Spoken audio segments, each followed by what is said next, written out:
За эрүүл мэндийн сайд асан мөнгө сайхан гэмтлийн эмнэлэгтээ мэс заслаа хийсээр л угаан байна. Эмчээс усын том эмнэлгүүдийн дарга эрүүл мэндийн сайд гэд мэрэгч зарчмаар нь явж байсан, мэрэгжлийн засгийн газарт өргөдөж ажиллаж байсан. За сүүлд сайдынхаа ажлыг өөрийн хүсэлтээр өгч байсан ийм хүн байгаамаа. За сайн байна. Сайн байна.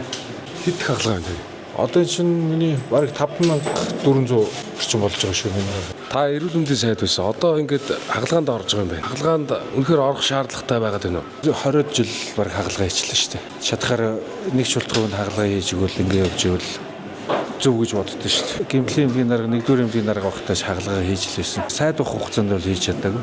Яг зөвхөн миний хувьд нөгөө энэ үений дурангийн мэсэл эдрийг Монгол улсад нэвтрүүлсэн гэдгээр одоо ер нь нэгдүгээр эмнэлэг, гэмтлийн эмнэлэг дээр нэг зөвлөх хэмжээ хийж байгаа.